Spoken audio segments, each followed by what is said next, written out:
আমি বলবো আপনারা বুটে যুদ্ধে নেমে যান। আমরা এমপি বুটের ঘুরে উপজেলা আছে, ইউনিয়ন আছে, মেম্বার আছে, বুট আর লাগবো না লাগতো না, আমাদের বুট লাগবো না যদি মনে করেন লাগবো, আপনার জায়গায় আপনি থাকেন, আপনার বুটে আসতে যুদ্ধ করেন। আর যদি আপনি সেই পরিবেশ না রাখেন, আগামীতে আমাদের সুন্দরভাবে ঐক্যবদ্ধভাবে আমরা জবাব দিব। আমি আগামী 12 তারিখ সে আল্লামা তারি সাহেবকে মোমবাতি প্রতীকে ভোট দিয়ে জয়যুক্ত করার উদাত্ত আহ্বান জানিয়ে এখানে আমার বক্তব্য শেষ করেছি। আসসালামু আলাইকুম। মানিক তালাল হুদা।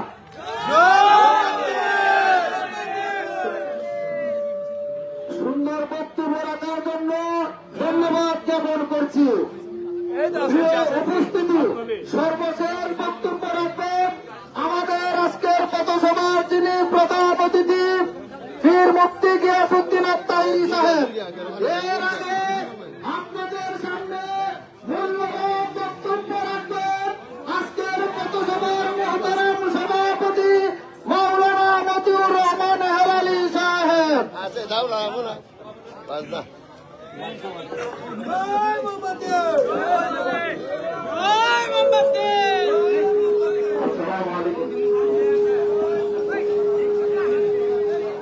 হিন্দু ভাইদের প্রতি আদাব।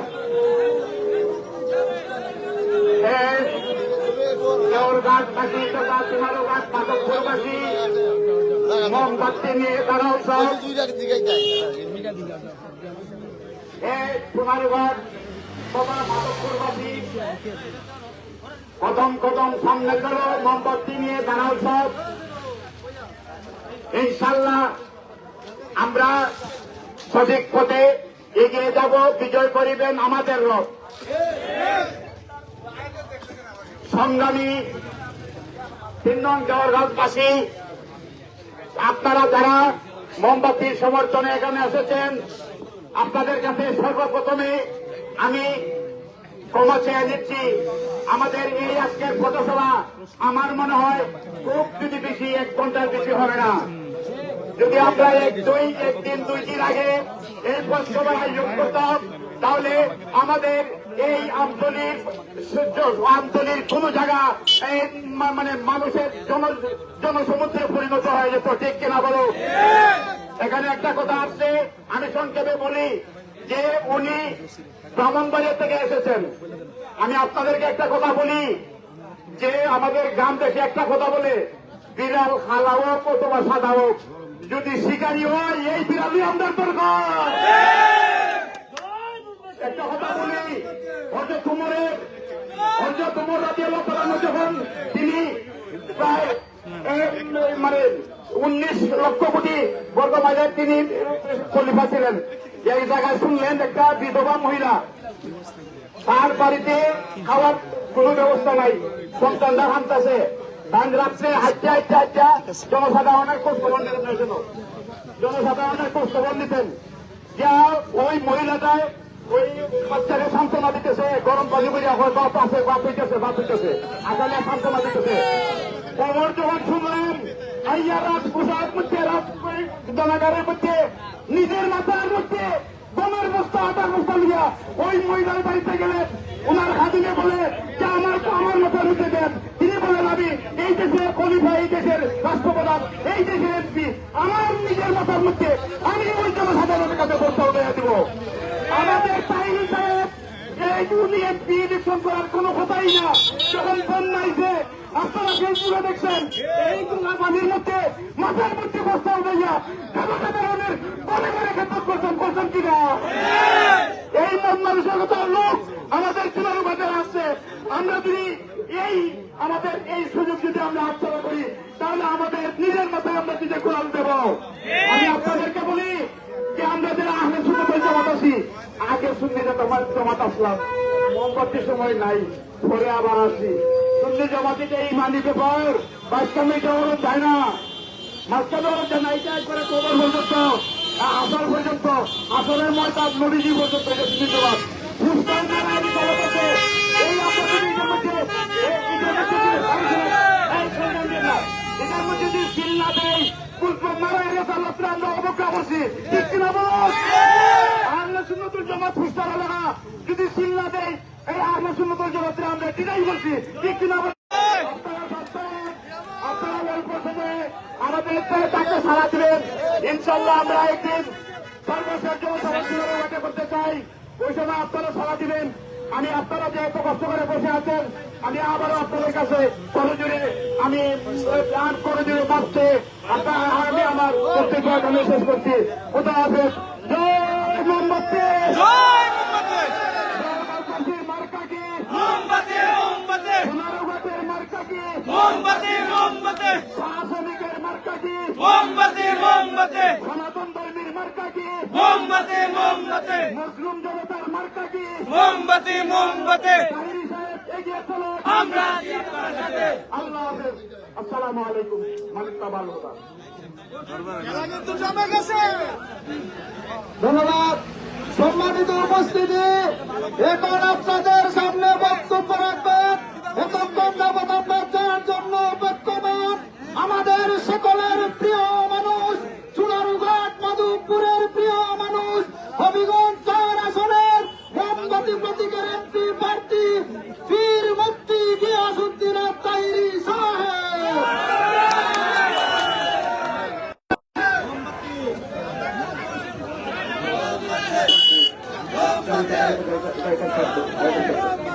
গাড়ি চাচ্ছেন, কাউকে আটকাবেন না, কাউকে আটকাবেন না, গাড়ি চাচ্ছেন। সবাই বসো।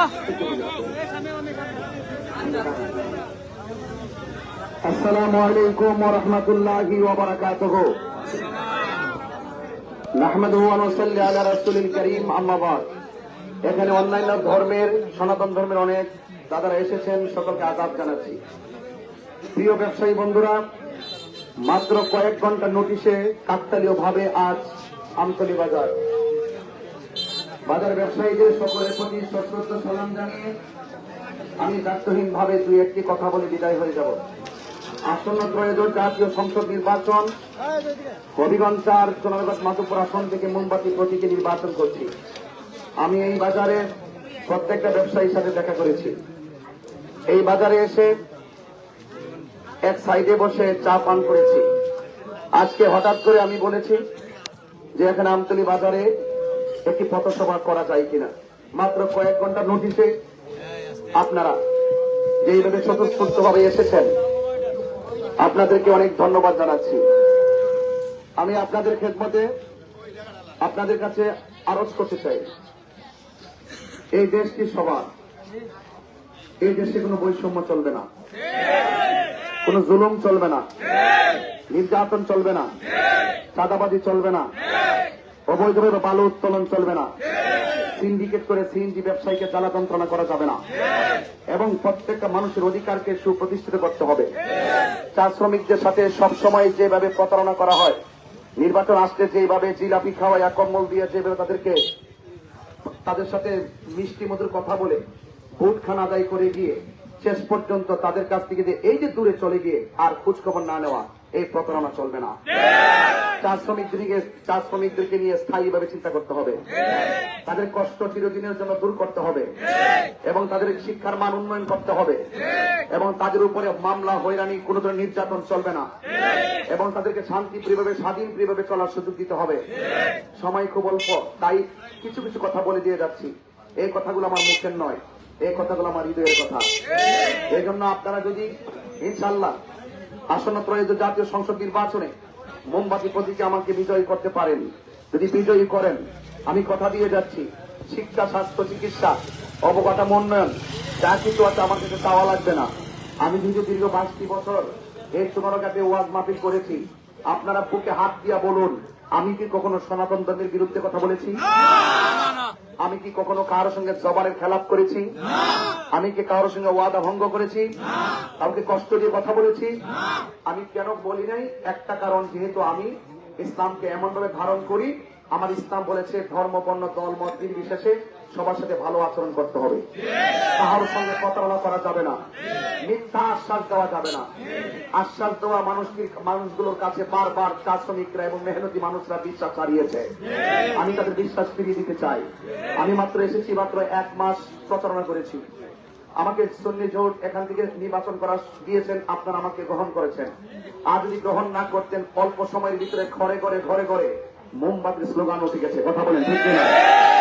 এটা অবশ্যই আপনাদের প্রতি আমি চিরকৃতজ্ঞ। আমি আপনাদেরকে অনুরোধ করে বলবো, আপনারা ভয় পাবেন না।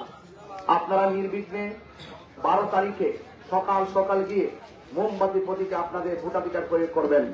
আমি চাই এই দেশে নির্বাচন নিয়ে যে আকাঙ্ক্ষা সৃষ্টি হয়েছে, এই আকাঙ্ক্ষা রুট ম্যাপ যেন কোন ষড়যন্ত্রকারীর কারণে ব্যাহত না হয়। কেন্দ্র যেন কেউ জোর জবরদস্তি না করে, রাতের বেলা বুট সাফাই আর সকালবেলা কাহিনী যেন না করে। আমি পরিষ্কার কথা বলতে চাই, নির্বাচন যার যার প্রচারণা করবেন। আমি বারবার নির্বাচন কমিশনকে বলেছি, লেভেল প্লেইং ফিল্ড যেন ঠিক রাখে। যদি লেভেল প্লেইং ফিল্ড ঠিক না রাখে, তাহলে অবশ্যই মানুষের আকাঙ্ক্ষা বিনষ্ট হবে। আর জনগণের আকাঙ্ক্ষা যে কর্ম এবং তার মাধ্যমে বিনষ্ট হবে, মনে রাখতে হবে জনগণ একদিন তার প্রতিবাদ করবে, তার বিরুদ্ধে রুখে দাঁড়াবে। ঠিক কিনা বলেন? সেই জন্য আমি বলবো, আপনার প্রচার আপনি করুন, আমার প্রচার আমি করি। উপরওয়ালা যাকে লিখে রেখেছেন সে এমপি হবে, যা যিনি লিখে রেখেছেন সে সমাজের প্রতিনিধিত্ব করবে। এই জন্য আপনাদেরকে অনুরোধ করে বলবো, আপনাদেরকে আশ্বস্ত করে বলতে চাই, আমি আপনাদের পাশে বিগত দিনে যেমন করেছিলাম এখনো আছি, ভবিষ্যতে থাকবো। এই জন্য আপনাদেরকে যদি কেউ কোন ধরনের কোন হুমকি, কোন হয়রানি করে আমাকে বলবেন। মোমবাতির সমর্থনকারীকে আমি আশ্বাস দিয়ে যাচ্ছি, আপনি হয়তো একটু পরও শুনবেন, আমাদের একজন মোমবাতি প্রতীকে আজকে মাইকিং করতে গিয়েছিল। মাইকিং করতে যাওয়ার পর তার সাথে খারাপ ব্যবহার করেছে, তার মোবাইল কেড়ে নেওয়া হয়েছে। আমি যখন একটু আগে শুনেছি, আমি সুলতান ভাইকে বলেছি ওসি মোদীকে ফোন দেন, আগে বিচার তারপর নির্বাচন। সুতরাং এখন আমরা থানায়ও যাব। আমি পরিষ্কার ভাষায় বলবো, প্রহসনমূলক নির্বাচন এই দেশে চলবে না, আধিপত্যবাদের কাহিনী এই দেশে চলবে না, লাল চোখ দেখিয়ে সাধারণ মানুষদেরকে হয়রানি চলবে না, মামলা বাণিজ্য এই দেশে চলবে না। যদি আপনি জনগণের আকাঙ্ক্ষা না বুঝেন, তাহলে প্রশাসনের বিপরীতেও জনগণ দাঁড়িয়ে যাবে। এজন্য আমাদের প্রশাসনের প্রতি আমাদের আস্থা আছে। আমরা প্রাথমিকভাবে আজ নোটিশ করতে যাব, কেন আমার ছেলেকে বাধা দেওয়া হলো, কেন আমার ছেলের কাছ থেকে মোবাইল নেওয়া হলো। সেই জন্য আমি অবশ্যই থানায় একটু পরে যাব।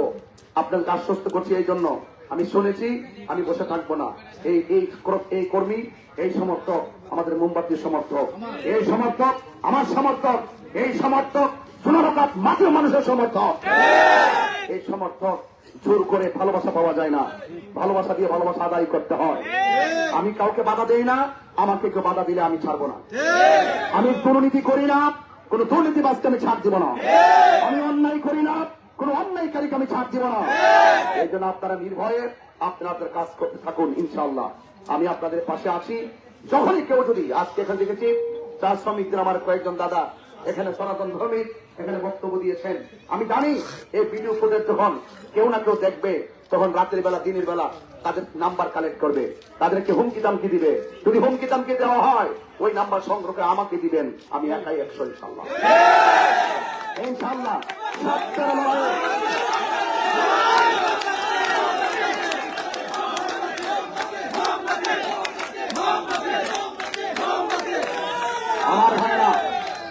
আমার ভাইরা শেষ কালাম, শেষ কথা বলতে চাই। আমি কি অন্যায় কথা বলেছি? কাহারও বিপরীতে কথা বলেছি? কাহারও গায়ে পড়ে ঝগড়া কথা বলেছি? আপনি ঝগড়া করতে এসেছেন, আমি প্রতিরোধের ভাষা ব্যবহার করেছি। আপনি গায়ে পড়ে কথা বলবেন, আমরা প্রশাসনে আইনি প্রোটেকশন ব্যবহার করব। কথা বলেন ঠিক কিনা বলেন? এই জন্য আমি ওয়াজ মাহফিল করি, ধর্ম নিয়ে চর্চা করি, আমার সমস্ত কথা হবে সাবলীল, নম্র ভদ্রভাবে, এটাই স্বাভাবিক। তবে এতটুকু বলতে চাই, নির্বাচন আসছে, নির্বাচন চলে যাবে, ঠিক কিনা? আমরা দেখি যারা ক্ষমতায় আসে তারা জোর করে দখল করার চেষ্টা করে, দখলবাজি বন্ধ হয়ে যাবে। আপনার কি একমত আছেন? একমত আছেন? দখলদারি তো আর চলবে না, দখলদারি তো আর। আপনাদের কি করতে হবে? আপনাদেরকে পাহারা দিতে হবে। আপনারা ঐক্যবদ্ধ থাকলে কেউ আমাদের ক্ষতি করতে পারবে না। আমি চুনারগড় মাতপুরে শান্তিপ্রিয় জনতাকে নিয়ে এই চুনারগড় শান্তি প্রতিষ্ঠার জন্য লড়াই করব। আপনারা কি আমার সাথে আছেন? সবাই কি আছেন? আপনারা সবাই পাশে থাকবেন এবং আমরা আছি সেখানে। আপনাদেরকে অনুরোধ করে বলছি, বাজার ব্যবসায়ীরা, আপনারা ব্যবসা করেন, আপনারা ভালো মন্দ জানেন। যখনই কোনো দল ক্ষমতায় আসে, কিছু কিছু দেখবেন সমাজের মধ্যে নেতা বাহিনী আপনাদেরকে এসে বলবে চাঁদা দাও। আমি কথা দিয়ে যাচ্ছি আমতলী বাজারের মানুষকে, ব্যবসায়ী ভাইদেরকে আশ্বস্ত করে দিয়েছি তো আল্লাহ আকাশের মধ্যে দীপ্যমান একটি চাঁদ উঠছে একদম মাথার বরাবর।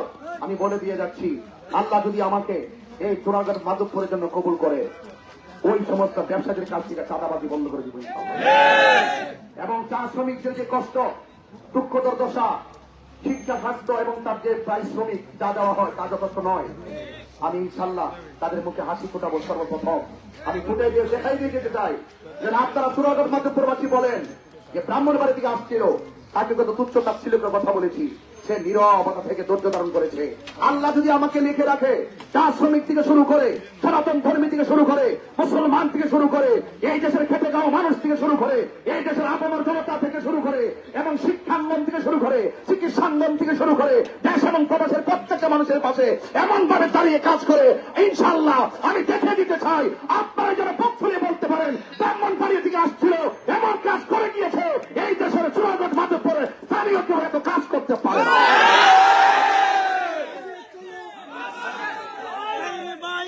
চলো ভাই ভয় নয়, আমার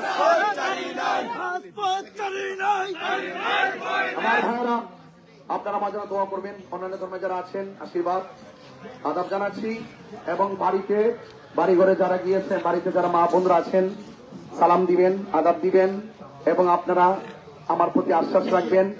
আমি অনুরোধ করে বলছি, আমার কাছে আপনারা কিছু চাওয়া লাগবে না। আমি মোটরসাইকেলে ঘুরে ঘুরে চা শ্রমিকদের প্রত্যেকটা গলিতে গলিতে ঘুরতেছি, এবং এমন কিছু জায়গায় যাওয়ার পরে বলে যে হুজুর আপনি তো আসছেন, এই পর্যন্ত কোন প্রার্থী আমাদের মাঝে আসে নাই, বাঙ্গা রাস্তা যায় না, কোমর ব্যথা করবে। কিন্তু আমি গিয়েছি, আমি বিশ্বাস করি আমি যদি প্রতিনিধি হয়, যদি আমি এসির ভিতরে থাইকা ফুল সজ্জা জায়গায় যদি ঘুরে ঘুরে বক্তব্য দিয়ে চলে যায়, তাহলে খেটে খাওয়া মানুষ যে কষ্ট করে তাদের কান্না কানে আসবে না। তাদের কান্না যখন কানে আসে হৃদয়ে মায়া জমে, তখন প্রতিনিধি হওয়ার পর সর্বপ্রথম ওই কান্নার চোখের পানি মোছার চেষ্টা করে। এজন্য আমাদের ওরা চোখের পানি দেখে না এবং কান্নার মর্ম বুঝে না, তাদের কষ্টের মর্ম বুঝে না। যদি মর্ম বুঝতো তাহলে আমাদেরকে একটি এই চা শ্রমিকদের প্রত্যেকটা এরিয়াতে সম্ভাবনাময় জায়গাকে আমরা অসাধারণ নিকেতনে পরিণত করতে পারতাম। চা শ্রমিকদের কথা বলি, শেষ কথা বলছি, চা শ্রমিকরা যেভাবে বসবাস করে এইভাবে দেশের সাধারণ স্বাধীন নাগরিক বসবাস করতে পারে না। তাদের জন্য স্থায়ী জায়গার বন্দোবস্ত করতে হবে, তাদের জন্য চিকিৎসার বন্দোবস্ত করতে হবে, শিক্ষার বন্দোবস্ত করতে হবে, তাদেরকে স্বাবলম্বী করে তুলতে হবে। ইনশাআল্লাহ শিল্পায়নের পাশাপাশি আমরা প্রত্যেকটা মানুষের খেদমতে আমরা নিজেকে কুরবান করে দেওয়ার মানসিকতা নিয়েই রাজনীতিতে এসেছি। সবাই পাশে থাকবেন, সবাই আমার জন্য দোয়া করবেন এবং মোমবাতি মার্কায় ভোট দিবেন। শেষ কথা, জয় হোক মেহনতি মানুষের, জয় হোক মোমবাতি প্রতীকের। আসসালামু আলাইকুম ওয়া রাহমাতুল্লাহি ওয়া বারাকাতুহু।